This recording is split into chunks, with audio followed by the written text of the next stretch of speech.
So, good morning, everyone. And for those of you who were not here yesterday, I'm at Spirit Rock in Marin County, California, about an hour and a half north of IMC. I'm teaching a retreat here, and through tomorrow. So I'll be doing the 7 a.m. from here tomorrow morning as well. And we have these wonderful rolling hills of the coast, lots of oaks. If we're there might be lots of turkeys here, and it's possible that at some point we'll see the turkeys wandering around the background, or the deer, or something. So, and it's really nice for me to be doing this outdoors. And also these Marin headland, these hills here. My early Buddhist practice was done at the Green Gulch Zen Center, which is on the coast in these hills here. And when I lived there, I spent a lot of time, my days off, hiking in these hills and mountains, and the combination of the practice at the Zen Center and the walking in the mountains the hills was an important formative time for me, my meditation practice. So here we are. So as an introduction to this meditation, one of the premises that I'm offering you for what sati is, generally called mindfulness, but which I like to call awareness, is that it is a natural form of awareness that's always here, but we're seldom established in it. We're seldom at rest in it or abiding in it, because the mind is busy in thoughts and desires and trying to think of concerns about the future and the past and doing a lot of things. And so our activity, our focus of attention is not on this awareness itself. And that the whole movement of doing mindfulness practices is to do those kinds of attentional practices that helps us recognize and then strengthen and abide in, rest in, this what can be called a natural awareness, this awareness that's always here, but seldom allowed to really show us its full potential. One of the things that, when people are doing mindfulness practice, one of the things that might interfere with the naturalness of resting in this awareness, in this simpler knowing, which is doesn't require much effort, is that we're making effort in the practice. We're trying hard, and we're leaning maybe a little bit into the future, like trying to make something happen, get concentrated, or leaning into the future to see, can I really see here what's going on? Another approach is to notice that we're aware, and then in a kind of way, just wait in the awareness, and not wait for something to happen so much as just give time for things to be seen more clearly. Not rush off to the next thing, but recognize what's here, recognize that we're aware of what's here, and then take a little bit of time to let what's here register more fully. It's kind of like, so it stands out more in relief. And so like here, I'm sitting in the fog in these rolling hillsides, and you see a little bit of the hills behind me, but when the fog's clear, then you can see the higher mountains there, and there's more trees, and you can see things with greater clarity. The things stand out in relief.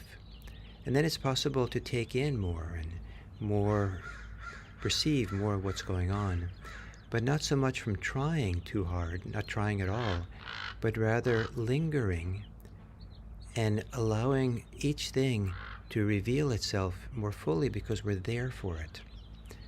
And And it might not be long.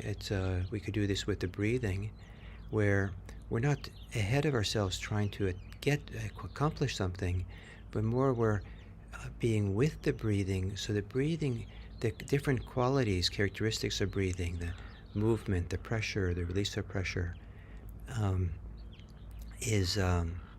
stands out in highlight, in relief.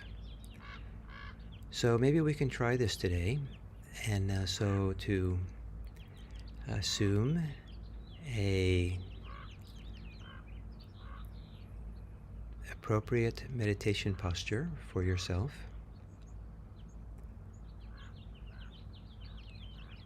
And to gently close your eyes.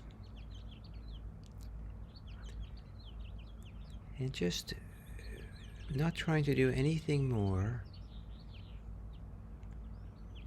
but to notice what stands out in relief for you as you sit quietly with your eyes closed.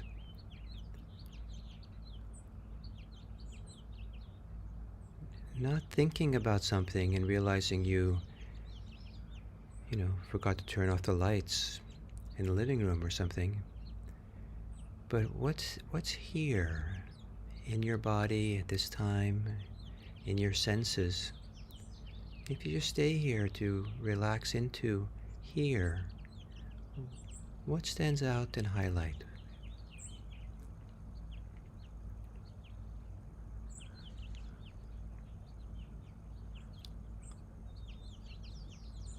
To open this awareness to your body, what is revealed? What stands out in relief in the range of things you can experience in your body?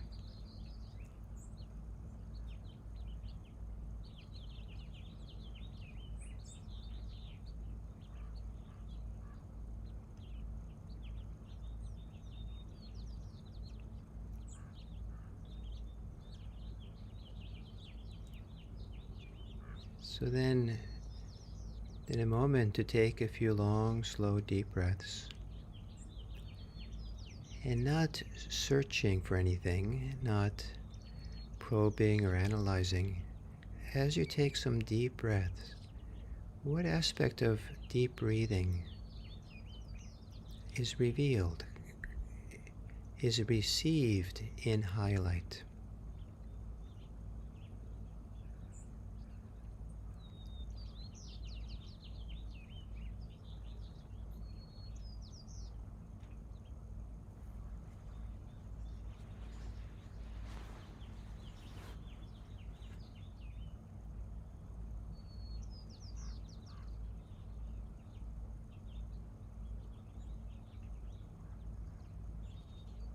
And perhaps the contrast of taking some deep breaths to now going back to breathing in an easy way, natural way. What stands out in contrast? Or what is highlighted now?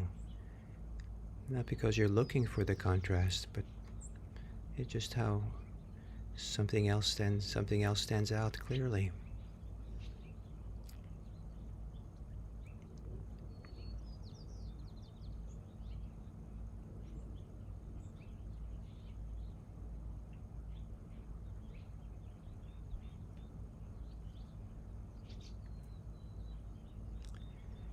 And then often I suggest that you relax at the beginning, relax your body.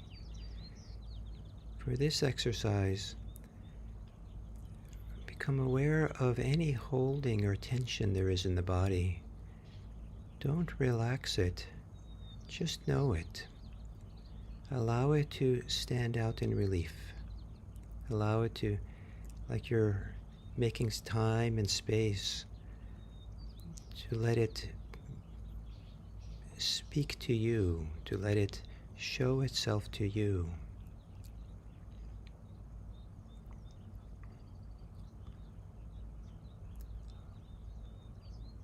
Maybe in the face or the shoulders, the chest, the belly, the hands, the arms.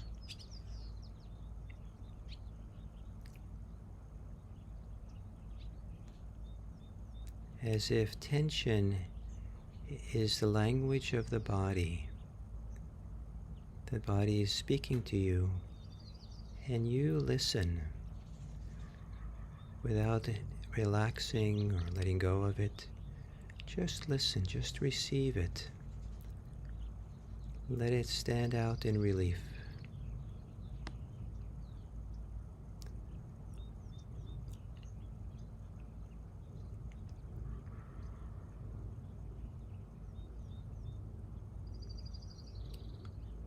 And gently, can you be aware, notice a little bit what it's like to have an awareness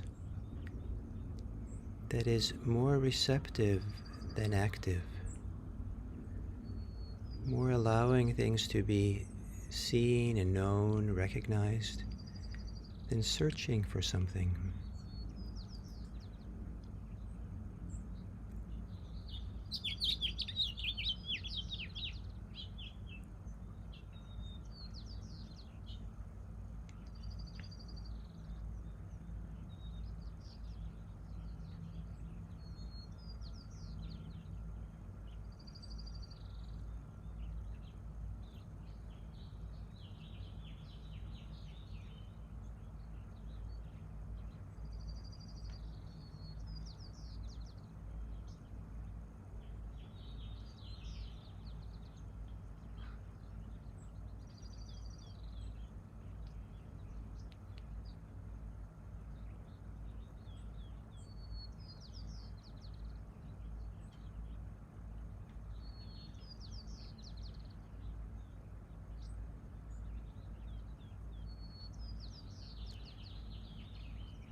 And then settling into your body, breathing.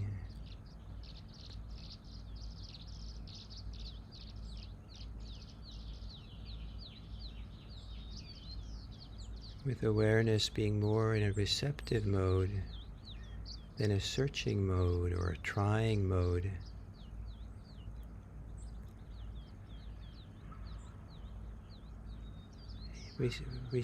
Receive, almost as if you linger with each thing, to let it speak to you, let it reveal itself to you. Only because you're available.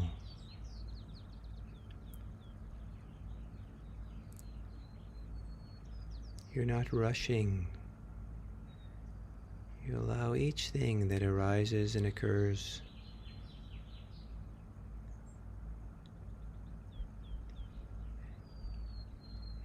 its due, its time. So things become known more clearly.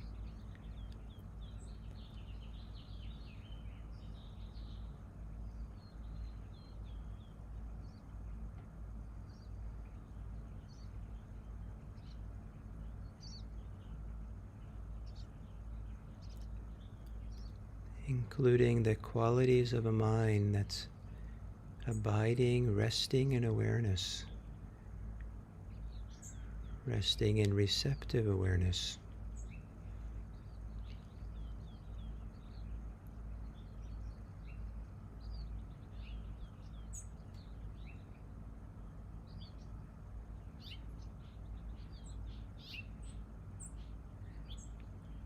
As if every breath and all the sensations is the language of the body that's speaking to you. And all you do is listen.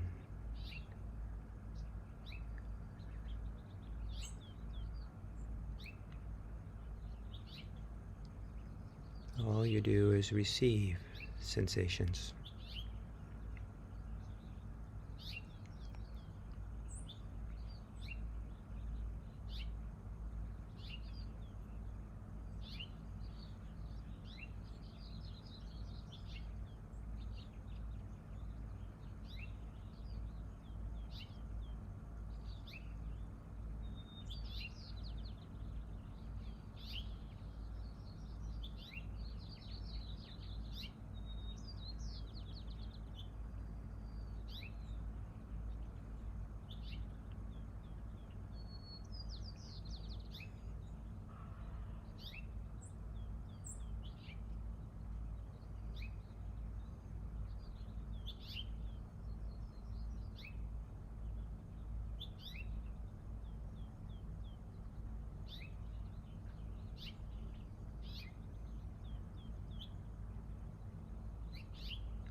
When you are not receptive and open in awareness, chances are your mind has been activated in thoughts, concerns. Relax the activation, relax the effort of thinking, and relax back into a receptive mode of awareness, trusting the mind's ability to listen, to see, to feel, experience as it comes and goes in the present.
As we come to the end of this sitting,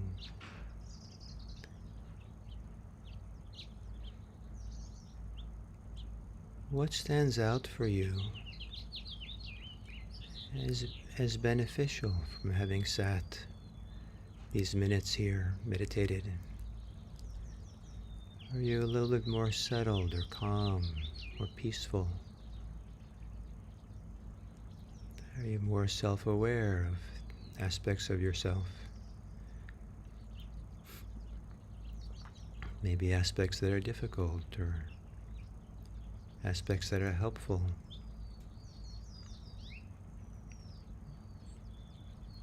Are you a little bit more connected to your heart? More inclined to be kind or compassionate, friendly?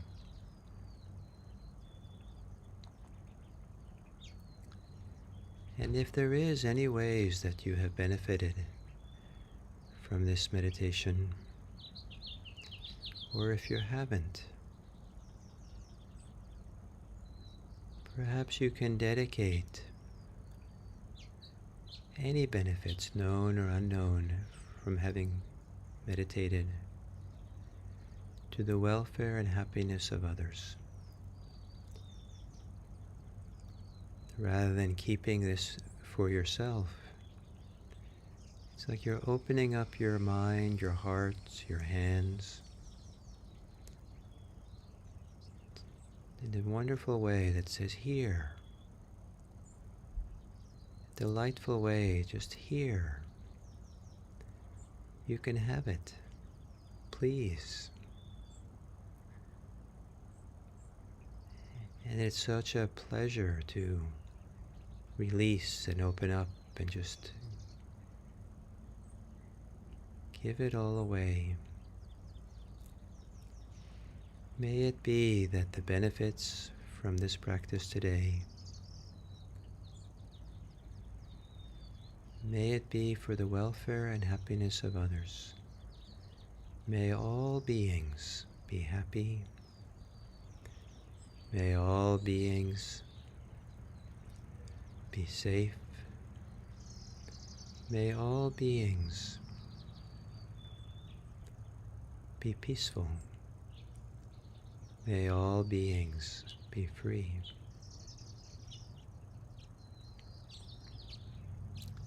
And again, I don't have a bell with me here, so I'll bow to you all, and that bow can be the time that we end the meditation. Thank you.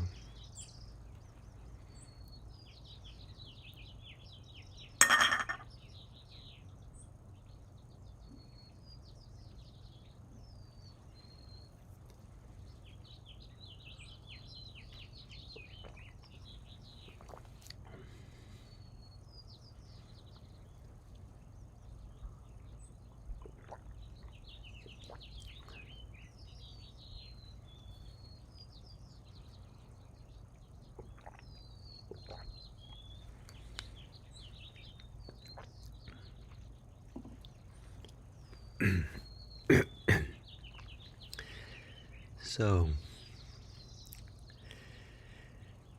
good morning, everyone. And so this week, the topic is the 7 factors of awakening, and the mindfulness, investigation, energy, joy, tranquility, concentration, and equanimity. So these 7 are qualities of our inner life, of the mind perhaps, that grow and develop as we do mindfulness practice, as we do the practices that are the different exercises that are taught in this text that we've been doing these last weeks. And and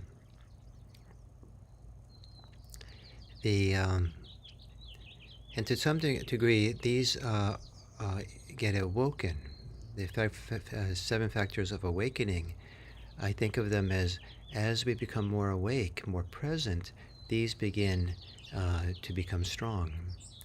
And they're ordinary faculties, they're ordinary states of being that I like to use the analogy of waking up from a very nice afternoon nap, where maybe there's the sunlight is streaming into the room, and it's and waking up content, happy, relaxed, and the mind is kind of clear.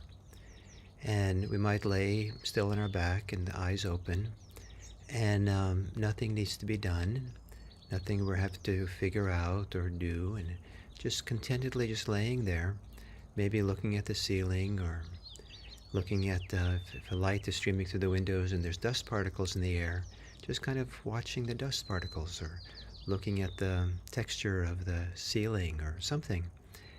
And things are seen clearly, not because we're looking intensively, but because we're not preoccupied by other things. And we're just there in a simple way, ordinary way, and awareness is present. And just it's present, it's aware. It isn't like we're trying to be aware. We're just in the wakefulness after a nap, we're just aware. And there's a clarity to the awareness where we can see and look at the details in the room, the details of the particular texture of the ceiling or the dust in the air or something.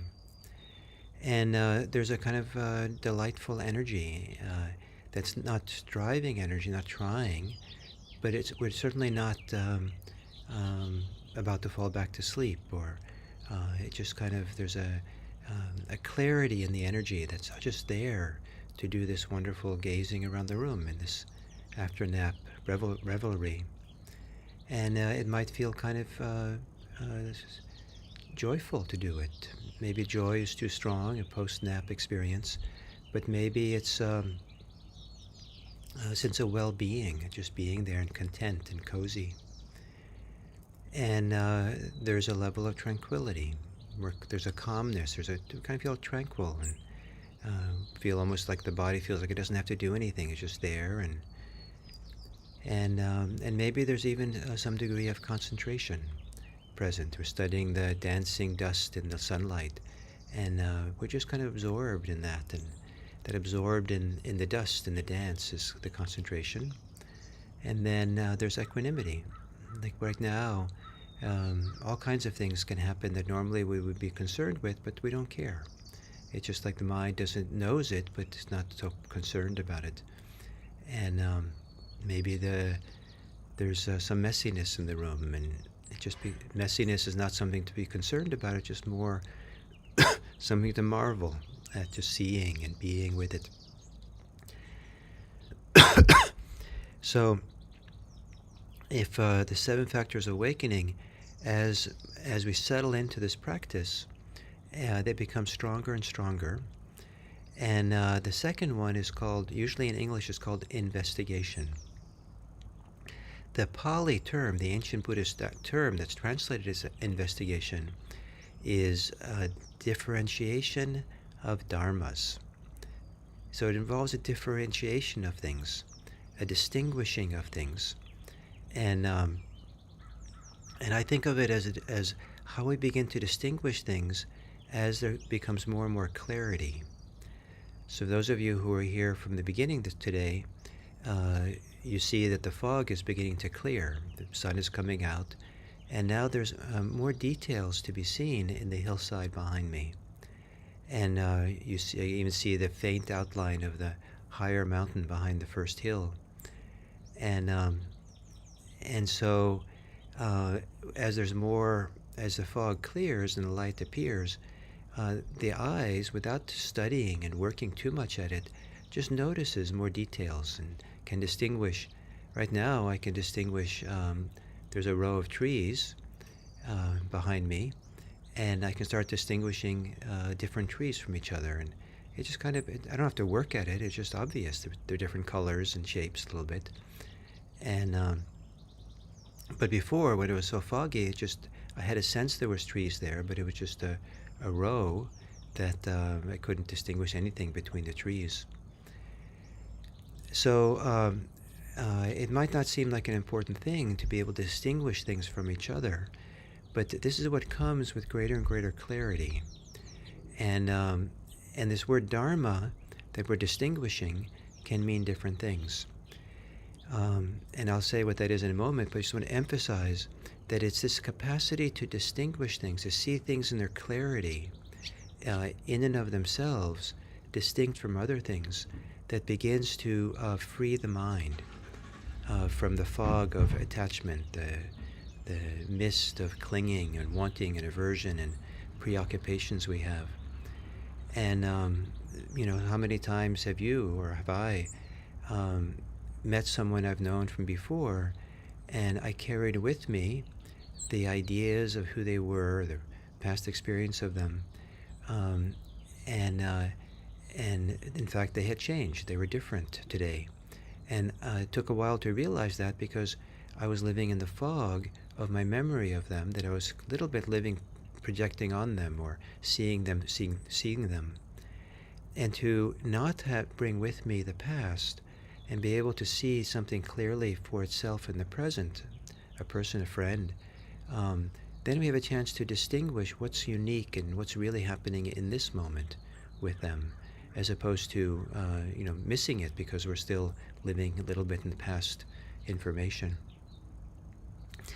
So part of the distinguishing is to distinguish what we perceive, one perception from another. If you have a dim morning light without the light on in the room, you can't distinguish very much. You kind of know, maybe you see rough objects, but you don't see the details of the objects. Turn on the light, and then without any work on the part of the mind, you see all these details. If I take off my glasses and look in certain distances, it's all blurry. But if I put on my glasses, it's all clear without having to work, and now it's seeing the details. So the same way as mindfulness gets clearer and clearer, more settled present moment awareness, the details stand out. And as the details become clearer and clearer, one of the what we distinguish is the difference between our ideas of an object, of what we're perceiving, and how the process of the perception, the ways in which things are actually impermanent, arising and passing and constant. And so the river of perceptions that flow through us in this relaxed, open, receptive mind breaks up the solidity that is always going to be there with clinging. We hold on to things and want things to be a certain way, or push them away because they are a certain way we don't like. And so beginning to distinguish, differentiate the process of change that's constantly going on from the ideations of constancy or fixity or ideas we overlay on top of things. The other part of this differentiation of dharmas is dharma can also mean action, activities. And so we start seeing that how we practice influences the practice itself.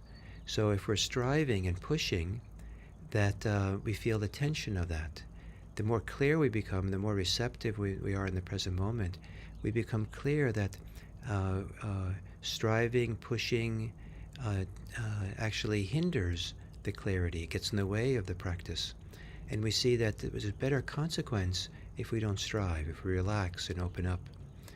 If we spend a lot of time analyzing or judging, after a while it becomes, we differentiate, we see clearly, when I'm mindful, I've confused thinking with mindfulness. And I thought that if I spent a lot of time thinking, judging my experience, that I was present for it. But in fact, there's another way of being present without the judgments, without the thinking about things so much in elaborate ways.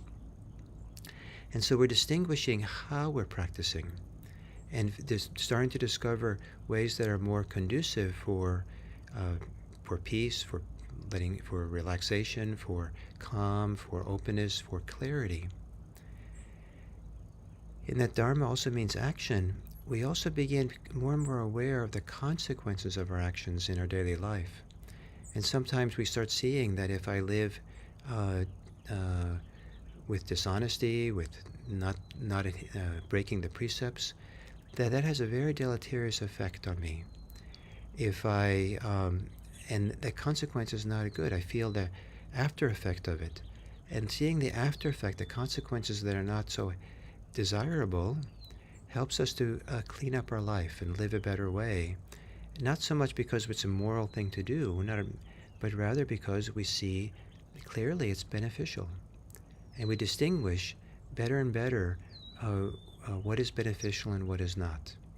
And as the Dharma practice deepens and unfolds, people get more and more refined, or more and more subtle, um, or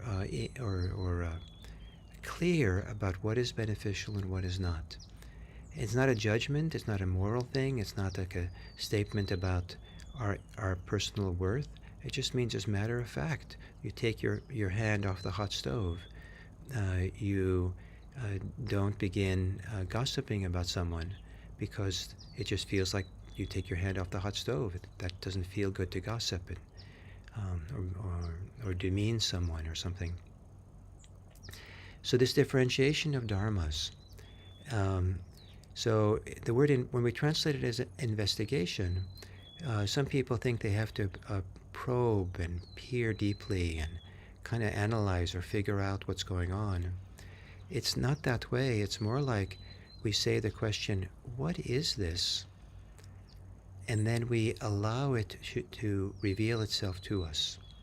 There's almost like a little lingering in awareness that gives a little time for every experience to show itself a little bit better to us. Oh, that's how it is.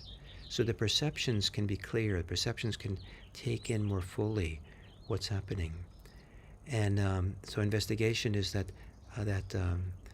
receptivity of the mind that takes in everything with greater clarity. So, and in the clarity, things become distinguished, become differentiated, and then we're on the path to wisdom when we start seeing with greater and greater clarity. So you might, as you go about your day today, experiment with this. And that is, find times during the day where you're not rushing on to the next thing, the next thought, but rather take some time when to just stay there, stay in, and just kind of take in the experience of the moment, and as if you're going to discover something new. So even something you do every day, maybe take some time to just stand there or sit there with it and just look around and in a relaxed way and see, what can you see that's new? Is there anything new here that you've never noticed before? Stand in your kitchen and just look around the kitchen and let it reveal itself to you and see if you can find something new. That ability to see something new in a relaxed way utilizes this differentiation of the dharmas, the second factor of awakening. And as you do that, that investigation, that differentiation, see if you can notice how your mind is, and see if you can have a beneficial mind state as you receptively feel and look and perceive around you to discover what's something new that you've never noticed. So thank you. And as I'm talking, I see that it's getting a little bit more and more clear behind me. And